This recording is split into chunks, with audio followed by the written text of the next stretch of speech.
En esta ocasión me voy a meter un poco en el derecho empresarial y voy a exponer temas que considero relevantes del Código Unificado y he tomado los que considero importantes. En esta ocasión voy a exponer contrato de transporte, mandato, corretaje, contratos bancarios, agencia, contrato de arbitraje y contrato de fideicomiso. Bueno, para definir el contrato de transporte vamos a ir al 1280 de nuestro Código Unificado. ¿Qué dice el código? Hay contrato de transporte cuando una parte llamada transportista o porteador se obliga a trasladar personas o cosas de un lugar a otro y la otra, llamada pasajero o cargador, debe pagar un precio o flete. Eso es importantísimo. ¿Y qué dice el 1283? Que nos habla de la oferta al público. El transportista que ofrece sus servicios al público está obligado a aceptar los pedidos compatibles con los medios ordinarios de que dispone, excepto que exista un motivo serio de rechazo, y el pasajero o el cargador están obligados a seguir las instrucciones dadas por el transportista conforme a la ley o los reglamentos. Bueno, para definir el mandato vamos a ir al 1319. Hay contrato de mandato cuando una parte se obliga a realizar uno o más actos jurídicos en interés de otra. El mandato puede ser conferido y aceptado expresa o tácitamente si una persona sabe que alguien está haciendo algo en su interés y no lo impide. El caso de la representación. ¿Qué dice el 1345? Hay contrato de corretaje cuando una persona denominada corredor se obliga ante otra a mediar en la negociación y conclusión de uno o varios negocios sin tener relación de dependencia o representación con ninguna de las partes. Por ejemplo, un propietario que quiere vender su casa va a contratar un corredor de bienes inmuebles, un agente de bienes raíces. Bueno, vamos a la parte más extensa del derecho empresarial, como lo es el caso de los contratos bancarios, y no me gustan las palabras repetitivas, valga la redundancia, para ello lo haré de una forma muy sintética. Partiendo del 1378, aplicación. Las disposiciones relativas a los contratos bancarios previstas se aplican a los celebrados con las entidades comprendidas en la normativa sobre entidades financieras y con las personas y entidades públicas y privadas no comprendidas expresamente en esa legislación cuando el Banco Central de la República Argentina disponga que dicha normativa le es aplicable.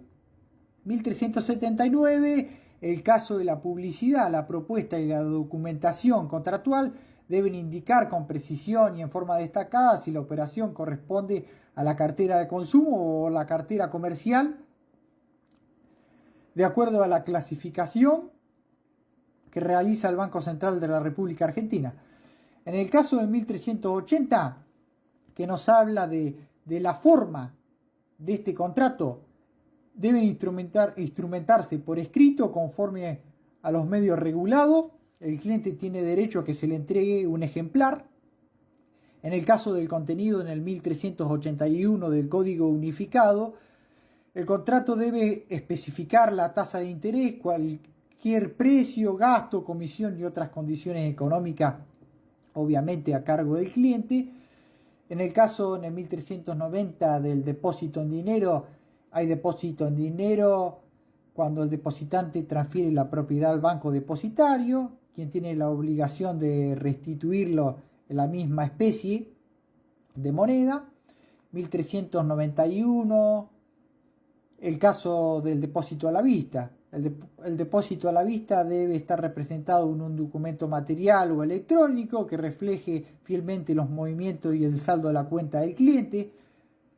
El banco puede dejar sin efecto la constancia por él. En el caso de la cuenta corriente, en el 1393, la cuenta corriente bancaria es el contrato por el cual el banco se compromete a inscribir diariamente y por su orden los créditos y débitos, de modo de mantener un saldo actualizado y en disponibilidad del cuenta correntista y en su caso a prestar un servicio de caja. Y para el cierre de la cuenta en el 1404 se deben cumplir los siguientes requisitos.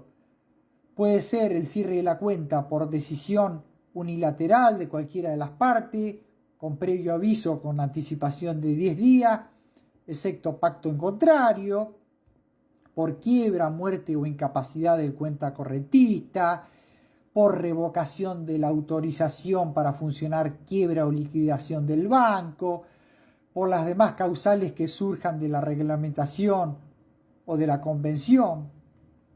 En el caso de la apertura de crédito 1410, en la apertura de crédito el banco se obliga a cambio de una remuneración en la moneda de la misma especie de la obligación principal, conforme a lo pactado, a mantener a disposición de otra persona un crédito de dinero dentro del límite acordado y por un tiempo fijo, indeterminado. Si no se expresa la duración de la disponibilidad, se considera de plazo indeterminado. En el caso de la cuenta corriente 1430, cuenta corriente es el contrato por el cual dos partes se comprometen a inscribir en una cuenta las remesas recíprocas que se efectúan y se obligan a no exigir y disponer de los créditos resultantes de ella hasta el final de un periodo.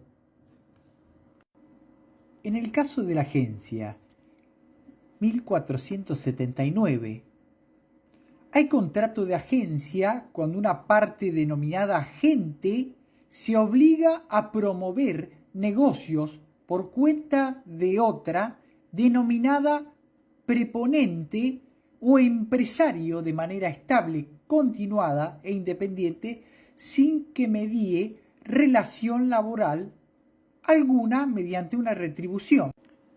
En el caso del contrato de fideicomiso, vamos a partir del 1666 del Código Unificado, que dice: cuando una parte llamada fiduciante transmite o se compromete a transmitir la propiedad de bienes a otra persona denominada fiduciario, quien se obliga a ejercerla en beneficio de otra llamada beneficiario, que se designa en el contrato, y a transmitirla al cumplimiento de un plazo o condición.